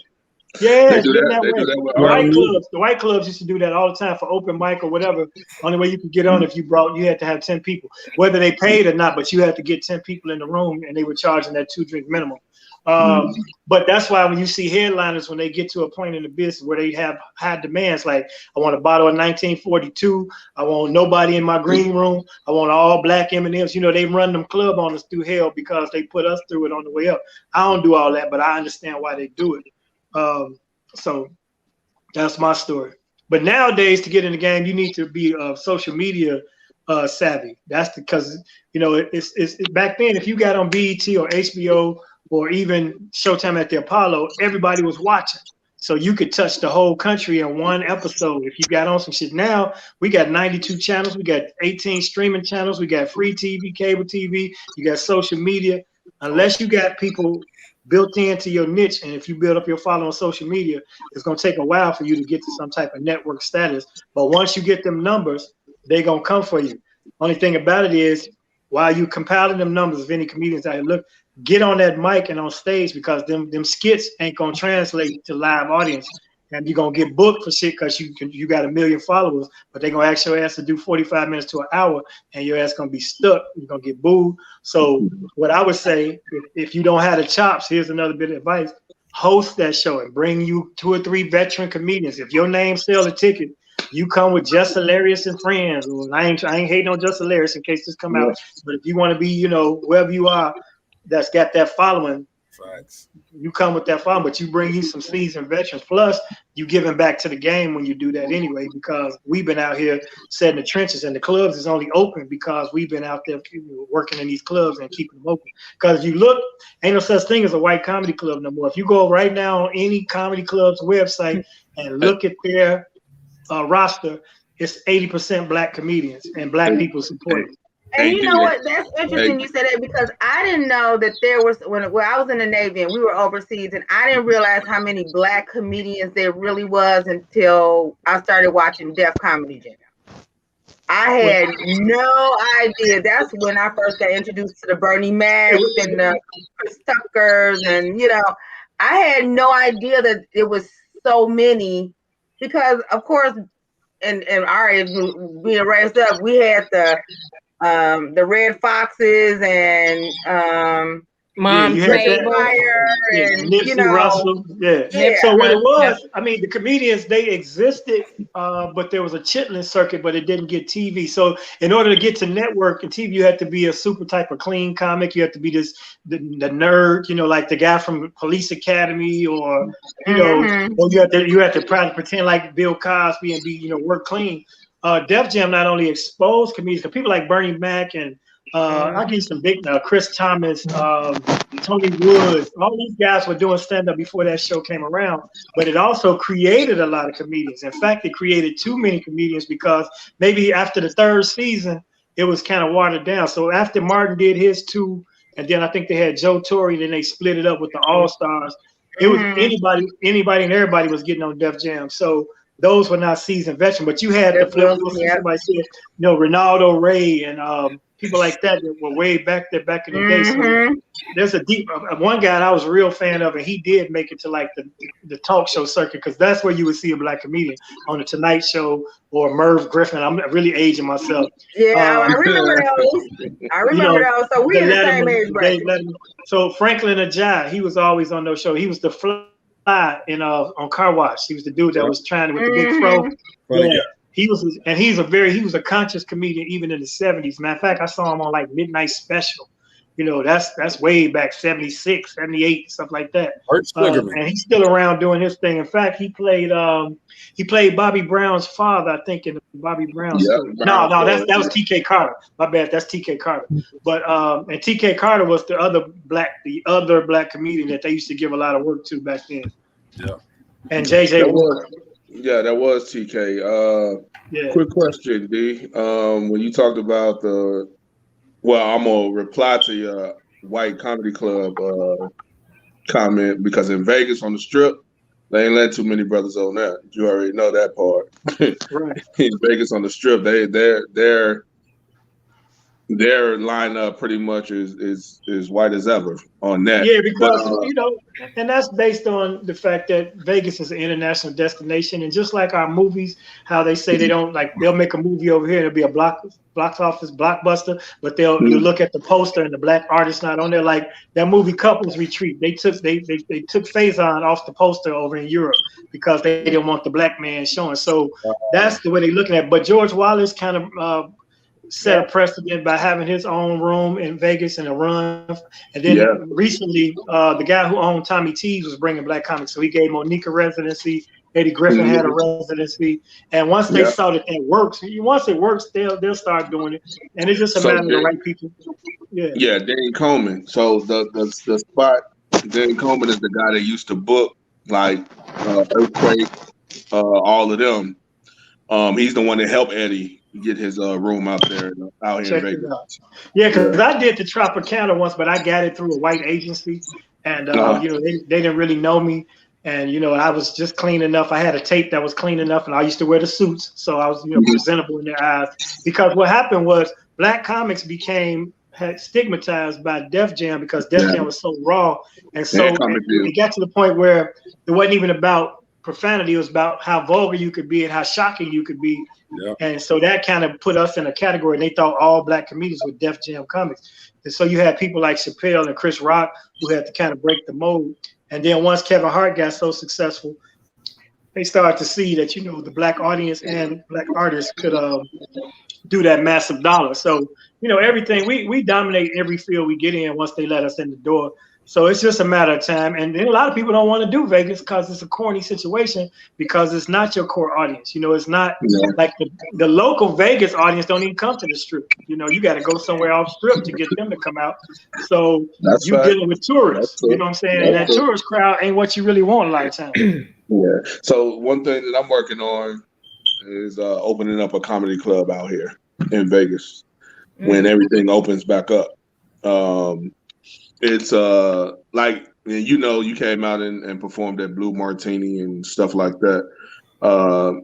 It's an audience, but the thing about Blue Martini is people go there because it's not on the strip. Even though it's on Las Vegas Strip, it's not literally it's not associated with that casino strip because they shun that, and I get it. Plus, it's overpriced on the strip. It's touristy, you know, and it's more regulations and stuff like that. But I think somebody like, you know, that club, Jimmy Kimmel's or Brad Garrett's, they're gonna have to do some type of urban situation. But then you got to look at how, you know, even hip hop, they barely play hip hop on the strip in those big clubs because they don't want the young. They started back. They started back in like but where was George Wallace ran out there for like what, 5 or 6 years? No, George had a 10-year run. He had a 10-year run. Okay. And then he's back. He was back at Westgate. He was at Flamingo first, and then they moved him to Westgate. Yeah, because he ended up suing. He ended up suing one of the major chains because he tripped backstage or something, and he got like $1 million, and so he had to revamp his situation. I was like, they might even like was Adam, you know, Vegas don't play that with the money, but still George is a mainstream older audience, you know, and he's like a veteran comic, so you know that set a precedent. But the cool thing was he was letting a lot of us come out there and open the shows for him, so it gave us exposure to the audience and to the people that book it. So who knows what'll happen down the line? Yeah, because Eddie took over his spot at Westgate. Eddie who? I don't know where it had to be Westgate where I saw him. I know it wasn't the Flamingo. No, Eddie Griffin was at SLR. Yeah, he was there first, but you know, once that went out, he went over to Westgate for a little while. Okay, bet. Yeah, because I know George is COVID cautious. He ain't been out the house since March. So he went to Atlanta where he has a condo and got out of Vegas right before that shit really hit. And he was like, he literally ain't been out the house since, like for real. Hey, look, I know why. Because Atlanta ain't closed down. COVID changed the game for everybody. But David, let me ask you a real quick question, man. Take you out of the performer and take you into the consumer, the person that's listening. What makes you laugh? Oh man, I laugh at anything, everything funny. Most comedians make me laugh. White ones, you know, black ones, you know, because I like the craft and the art form. But I like comedians who kind of push the envelope and somebody that hit me with something I didn't see coming. You know, like it was this guy, man. I wish I could think of it. It was a young comic, and he did this joke about something. Oh man, I wish that's a good example. It would have been a great example. I need to find that young dude, man. But he hit me with something, and I ain't see it, man. It bust my vest. Like I got a joke about Muslims, because my brother's Muslim, been trying to convert to Islam. So I tell the joke, and I'm trying to make sure there's no Muslims in the room. And I like it. It's messed up because we associate Muslims with terrorism. And I'm like, we all know that all Muslims are not terrorists, right? But I say, but a lot of terrorists, and the audience be like, no, I say white men. So and then when you do a joke like that, especially when there's white people there, that I love jokes like that. That you don't see coming, the ones that catch you off track. And when I say white men, because I'm like, that's all the bomb in Nashville and the bomb and the white men, the terrorists, all I can see. Right. So anybody can catch me off, off guard. That's good. But I like physical comics. Some of my favorites. It's a large list, of course, but Tony Roberts is one of the dudes that keeps it coming rapid fire. He's hilarious. Tony Roberts, the greats. You got the Chappelle and Chris Rock. Those are my two favorite to watch right now because they pushing each other and they touching on more than just current events. It's topical. It's social conscious. But some more, I appreciate her work ethic because she tours every year, and every year she comes out with a new 30 or 40 minutes, and she's the headliner of that tour or the host or whatever position she's in. But Wanda Sykes, Ellen DeGeneres, all these people make me laugh, man. So funny is funny. If it's funny, I'm laughing. Even if it's inappropriate funny, I laugh at that too. See, y'all, inappropriate funny. Y'all better get up off of me, man, for real. They made me stop. You just be inappropriate. They made me stop. You just be inappropriate. It ain't no funny to yours. You just be inappropriate. Hey, I got to dip for 1 second, man. Y'all talk for yourself. Just give me 2 seconds. Right. Yeah, but you just said inappropriate humor is funny too. Okay, so if I talk inappropriate is hilarious. I'm gonna say little people. I'm gonna say it now, but I didn't call them little people, Damon. I called them something else. But they midgets. Thank you. God. Hey, you're gonna have half of protests at your next show, Damon. You gotta stop. It'll be a small gathering. That's my question. Protest. Damon, how are they doing the shows at Riddles with the COVID? Well, we can only do 50 people out of the 200 seats, and we spread them out, and we don't let strangers sit with each other. Okay. So I'll be back. Well, I'll be there. We celebrate my 28th comedy anniversary on the 5th and 6th of this month. Of February, I should say. Yeah. Okay. So one other thing too, man. Do you? I don't even know how that works with comedians, or I know it works with the music, but do you all manage comedians, up and coming comedians? Do you all help those guys out as far as management goes? I guess not. No, I'm messing with you. I mean, no, not really, because if you really doing your thing, man, you really focus on your own career. In fact, but if you're in the industry, like if you're a comic that's dealing with studios and networks and things of that nature, then you might need a manager. Plus, in Hollywood, in LA, they have a system set up where they don't even talk directly to artists. They go through the manager and the agent because of the Jewish hierarchy that set that system up so that they can all get their cut out of artists. And they kind of stick to that. But now with the independence of social media, independent networks and streaming networks, you don't really need a manager. If you're a business savvy person, you should be able to manage your own career. You might need somebody like either a booking. I have a booking manager who I send people to, because you don't want to have to negotiate directly with people because they could be the bad cop. So you can agree to do something like, sure, I'd love to do your show. And then you tell them, well, hit my girl Jada at bookingdavidwillscomedy.com. And Jada be like, oh, no, he can't do that. He has a conflict for this. Or that price is, I don't know why he said he would do that, because that's not, blah, blah, blah, blah, blah. So sometimes you do that. Plus, it's just a matter of having a buffer. And as a comic, you should be really focusing on your creativity more so than the business of it. You should know the business, but you shouldn't be spending time on the phone taking business calls, because you should be trying to get your jokes up. To be honest, that's my opinion. So I would mentor comics, but I wouldn't say I would manage anybody. Have you always had a manager? I've never had a manager. So even to this day, I don't have a manager. She's basically like my assistant, but she assists me by doing the nuts and bolts. So if I have a date, she keeps my schedule. She negotiates the price, and she returns the contracts and things of that nature. And I've had one other person do that for me, and she was actually Bernie Mac's manager. Her name was Carolyn Albritton, but she was not my manager. See, a manager is supposed to give you guidance in your career. An agent is supposed to procure your work. So that's the difference. So people's like, I need a manager. No, you don't. If you need a manager to try to get more jobs, you need an agent. You need a manager for a person like I say, if you get a contract from MGM Studios or Warner Brothers, you need somebody that knows the ins and outs of the business so you don't get manipulated. But as far as and managers guide your career, like Deion Cole has a very active manager, and I've watched her mold and direct his career to his stardom. And it's a white lady named Kirsten Ames, and I've really been like observing how they work in tandem. But that's only one good example that I have of a person that really had a manager. But she had to deal with him, being a writer for Conan and being on Blackish and stuff like that. So you need somebody in that area because we don't have the expertise. Felicia says Bernie Mac was her first paid gig. You worked with Bernie Mac before, haven't you? Well, the Kings of Comedy, first of all, did that tour with them. But Bernie and I, we did several different things together. He had a room in Chicago called Milk Treniers, where he would do every Tuesday. He would have me fill in sometime. But the greatest story I have about Bernie was a really unfortunate story. Right before he passed, I was going to do a tribute to Bernie because Chicago as a whole had never done Bernie Mac, we love you type situation. And so I had the theater, it was the UIC Forum, 2,500 seat theater. He was going to come and accept an award. I had negotiated with the city council to make it Bernie Mac Day and in the city and the state.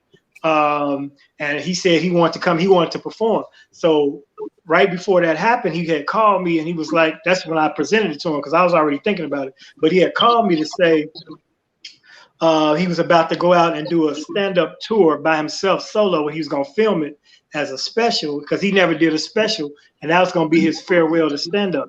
And he said he wanted me to go out with him and host it. And I was so looking forward to that, man, because we was about to hit the road, do some dates. He was going to film. He's going to take some music artists. He was going to do it like he did his Midnight Max show back in the day. He was going to film it, and that was going to be his farewell to stand-up. And so he got sick, and then he passed away. Ironically, I bring that up because the resolution that I got for his Bernie Mac Day in the city and state, they still used it, but they used it at his memorial. So the TV show that they did talking about Bernie is what you pretty much, they took that from you and came up with it, is what you're saying? No. Oh, okay.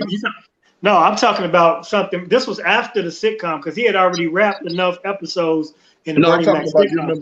And then Midnight Mac was early. That was before he got the show. Yeah, most definitely. No, I'm talking about, the I Ain't Scared of You TV joint that they came out the documentary? Yeah. No. That wasn't even the type of thing we were doing. No, the tribute I was doing was just a live event in Chicago. Oh, okay. So we ended up just still doing it because his wife and his mother-in-law, they came and we presented them with part of the proceeds to his charity the charity organization for the disease he had, which is sarcoidosis. And so that's what we ended up doing it. But it was post-mortem, he was already passed. So we still did the show. And it was bananas. We had about 15 Chicago comedians. We all went up, and what we did is we had interviews with each comedian. They had a Bernie Mac story, and we had the big screen so it would tell what their experience was with Bernie. Then they'd do their set, and it was beautiful. We just wished that, which we already had planned to do that, but he was just supposed to be there. So yeah, I was at her house out here for a birthday party last year, and the house that they just bought out here in Vegas. Oh, okay. Wanda got to do well. Yeah. I'm sure things are going well. She's remarried and such. So, you know, it's all good. And I keep in touch with his family through his niece and his daughter because they have a Bernie Mac official Instagram page. And anytime they're doing any type of events, I'm always trying to lend my support to that. His publicist their family publicist is still Denise Jordan Walker, who used to be on radio in Chicago, but she's a publicist. And, it's just a tremendous, tragic situation that we lost Bernie at age 50 because he was just about the super pop. Yeah, he was he was blowing up, but he was about to be. Once he got that Ocean's 11 and them Charlie's Angels movie, he was gone. Yeah. Oh, yeah. Definitely. Speaking of gone, man, I just did one of these before this one, and I got a wife over here that I need to go tend to, so. Yeah, we're about to close it up anyway, Damon. But I want to ask you, man. I don't care what you're about to do. I'm telling you, I'm finna go. You know what? How's that for inappropriate? 925, all right. There was comments that are trying to do, get to your level, trying to do some of this stuff, man. I know you're giving a lot of advice already, man. If there was one really good point that you could give them, man, what would that be? To an up-and-coming comedian, you mean? Yes. The key, man, is to get on stage as much as possible and find humor everywhere and tell stories that are things that you experience, especially early on. Your own experiences and current events will get you through as you starting out because your own experience is something only you can tell, so that makes you unique. And then current events is something everybody experienced because they watch the news. So you can talk about stuff that's relatable so that you can keep your audience that way. Yeah, Ben says, my comedy get me in trouble at home. No, actually, my wife is funny to me. Now, there are some jokes that I've made, and she'd be like, be funny is really good advice. So you saying that about me, blah, blah, blah. And sometimes, I just do it subconsciously. So there's an example. There's a joke right now. It's the number one square right now on my Instagram where I do this joke about Will and Jada and entanglement. And like, Yeah, so I was saying that, you know, Jada got some coochie that'll have a man doing crazy stuff, and so does Erykah Badu. I'm like, my wife good, but she ain't like that. Well, I changed that joke to say, because she was like, oh, so now you telling them that I got mediocre, blah, blah, blah, right? And that got me in trouble because she don't. My wife's the bomb, but I ain't really trying to advertise the fact that she got, you know, that monkey. You know, I ain't trying to put that out there. But I definitely edited that joke to make it more complimentary to her, without being vulgar or exposing the fact that the Kung Fu grip is at the house. But she got to know the reason why we married is because she's the greatest. You know, I did auditions. She got the part. So I try not to get. I had 2 years single prior to us getting together. Then once we got together, we've been nonstop. We were dated for 6 years, and then we've been married for 5.5. So, you know, it is what it is. So I don't get in trouble to answer that question. And that's my advice, you know, be funny, be relatable, and be diligent and be patient. Because as you look at my career, I still ain't made it, but I've been able to eat and survive and, you know, take care of my family and do some things and see the world. But, you know, that stardom, if you get in it to be a star, it happens to few and far between. It's just like getting in the league. You might play NBA, but you might ride the bench. But if you rode the bench, like if you was like Udonis Haslem, shit, he been in the league for 30 years. He's still getting a check, but you know, he ain't making no all-star games, but he ain't on unemployment. So, you know, you got to be patient. It's a marathon, and get in it because you love it, not because of you trying to make money or trying to get famous, because those things take time if you're really going to do it the right way. That's what's up. Hey, man, we appreciate you getting on here, man, with us. I know you have. Hey, before you leave, tell us about your 28-year anniversary show. Give them a detail. Cool. No doubt. That's Riddles Comedy Club. Riddles has a new website. It's called riddlescomedy.com. The shows are Friday and Saturday, February 5th and 6th. We're doing 1 Friday, 2 Saturday, unless we have to add them, which we probably will because of the limited capacity. We really only supposed to sell like 25 seats, but you know, we gonna scrimp past that. It don't no sense to be open. Plus, we got enough space to keep people safe. So what we were doing before they shut us down, we were doing 50 people, and I felt comfortable with that. I felt like, you know, my conscience could deal with that. We got new ventilation with new high-tech filters. And then go on my Instagram, look in the link in my bio, and grab that by 2020 if you want to laugh if you can't make it to Riddles. Yeah, man, you're always welcome here, man. And if there's anything we can do for you, man, we got you. All right, send us the information so we can keep spreading the word too. Will do. Man, I appreciate y'all having me. This was fun. I appreciate all the stories, even the doctors saying, I don't know who the fuck he was, but you was funny, I guess, if that was your little bald head ass at Bennett. Hey, it is what it is. Well, I like the real. We'll definitely see you and the missus at Riddle. We'll be there. I appreciate it, y'all. We're gonna have fun. So holler at me, matter of fact, offline, and we'll see if I can get y'all a couple tickets. Faux shizzle. Hey, everybody, this is comedian Damien Wegg. Thanks for coming. Get it right, goddammit. Get it right.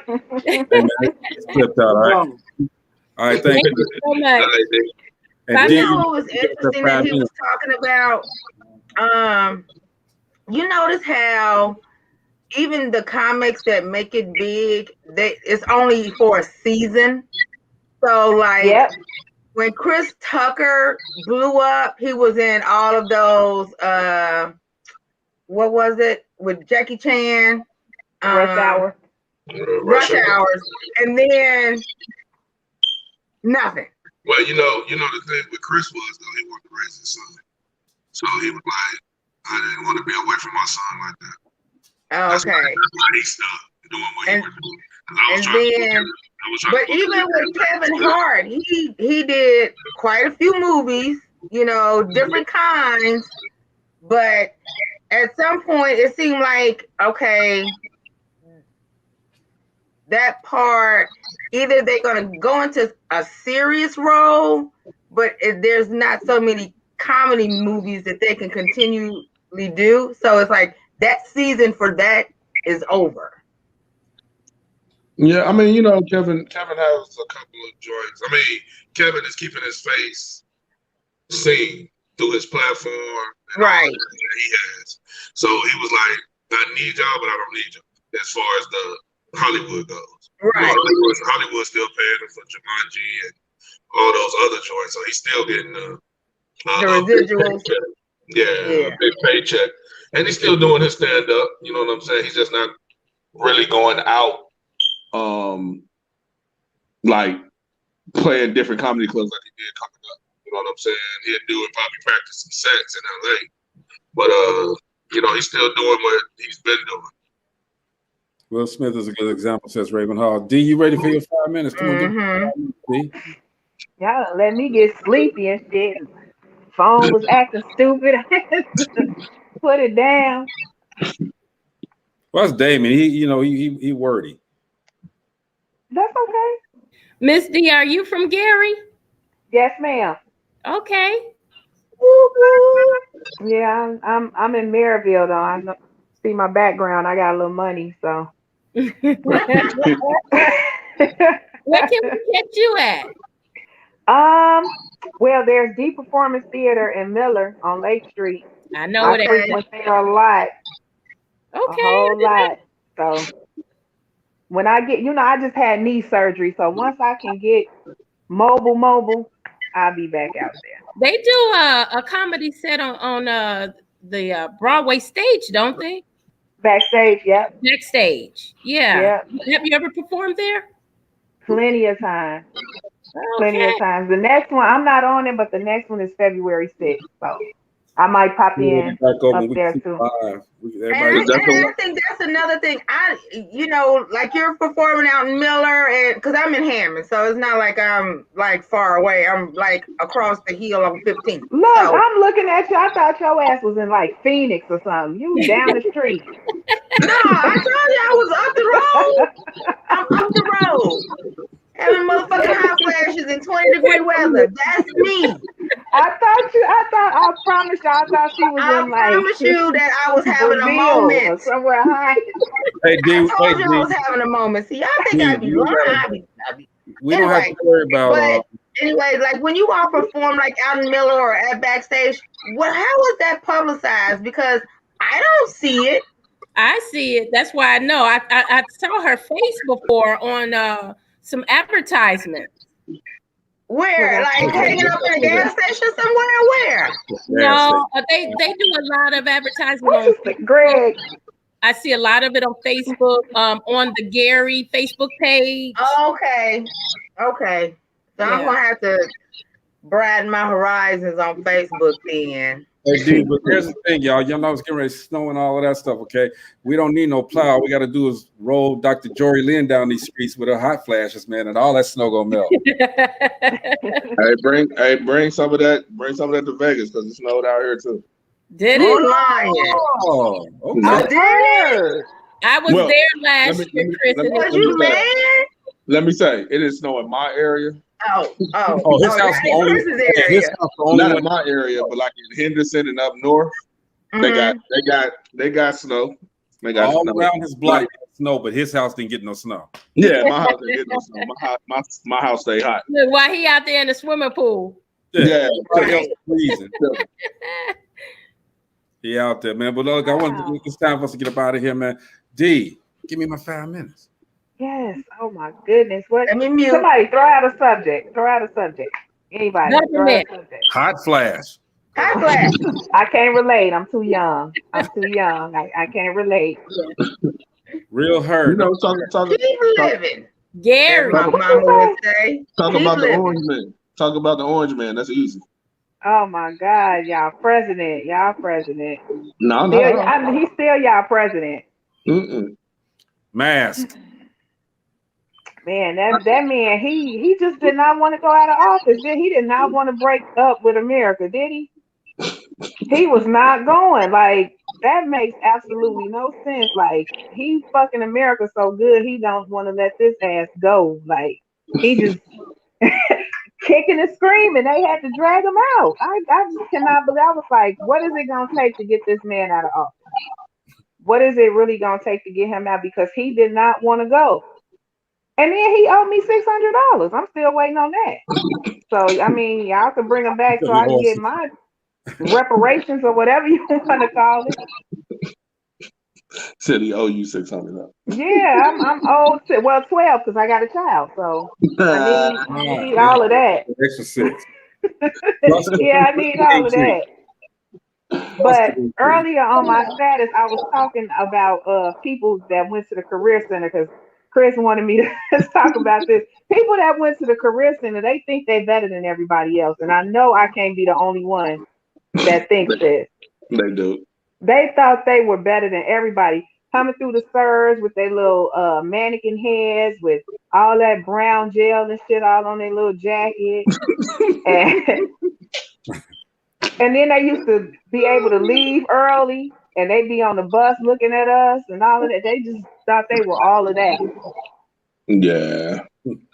I didn't like them. Did you go to the career center? Nope.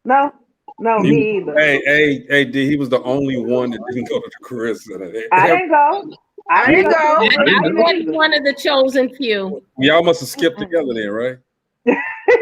But how did you get the opportunity to go to the career center though? Did they ask you? I don't remember. Having all your credit. All your credits. I wasn't enrolled. I had all my credits, and you know what I'm talking about ahead of time. You know what I had? I had all of my credits. The career center was for folks who wasn't gonna go to college that needed a trade. That was for the broke down, you ain't gonna graduate type people. I was about to say because you're not gonna go to college because you need a trade. I had all of my credits, and I had office aid and nurse's aid. So I knew who was pregnant in the school before anybody else. I knew who was pregnant. Yeah, I knew who was pregnant before they did because they were coming there crying every day. I think you are, huh? I was never enrolled in the career center. I just went. And what did you do there, Greg? Were you in radio and TV? No, I wasn't enrolled. I just went. You just went. Because all of the girls showed up at the door and stayed there. All of the girls was going up there to do the beautician and the cooking and all that stuff. So I figured I'd go where they was going. Hey, I got a question. before I think right before I moved out here to Vegas, didn't they move King to the career center? So yeah, I think you're right about the bad kids, the kids that wasn't going. Nah, you know the kid. You know the King Center for the kids that got kicked out of school. Yeah, that King school. Then they moved them to the career center. They did for a hot minute. Okay, so yeah, it was. I guess career center was for kids that weren't gonna graduate there. But that's another question. We got to get out of here, okay? Look, we had a good time today. D, thank you for coming on. 38. I'm coming back. I'm not. Y'all done broke my camera virginity now. So she gonna tell me she's shy to come on camera. I'm like, take it easy and heal well. Listen, I'm like, how you gonna be shy to come on camera and we talking about doing a TV show together? How you gonna be shy on camera? Wait a minute, Chris. How are you taking all of my TV credits, man? People. This been before Dope. We've been talking about this for years. I just. You don't know when Dope Living started? Huh? Nothing. Anyway, hey man, look, thank everybody for coming on and joining us tonight. Okay, hey, Ken Joseph, Felicia Trice, all of y'all, man. We appreciate your comments. Carl, everybody, man. Look, Damon Williams, we want to thank you for coming on. D, we thank you, and yes, you are always welcome to come back. Dr. Jory Lynn, good hair, don't care. Hey, Gina, we appreciate you, man. Okay, Chris Mills, always, brother. Tomorrow, more comedy. All right, D, come on tomorrow. Yeah, more comedy tomorrow. Hey, D, don't when we do the end, don't get off. We talk afterwards. So if you want to stay on, you can stay on. Oh, just don't hang up. Just don't log on. Just don't hang up. All that shit. Just don't hang up. Thank you, Dr. Jory Lynn. We have to all meet up at Chris's place. Love, laughing out loud in Vegas every day. Every day. We will see you guys tomorrow on the show. Let me find what I'm supposed to put here. Before I leave out, let's do this. You're beautiful. You're smart. You're loved. This week we're great. You got this. You're a badass. You can do this. I'm telling you, that was so cute. He or she, is that a boy or girl? It's a boy. We don't care. We don't Doesn't matter. We don't care. Hey, y'all, we see you. It's not Elizabeth from Knoxville, Tennessee. That is it. Yes, all right. Peace out. Dope Living TV live, 7 o'clock p.m. Central. We'll see you tomorrow. Peace.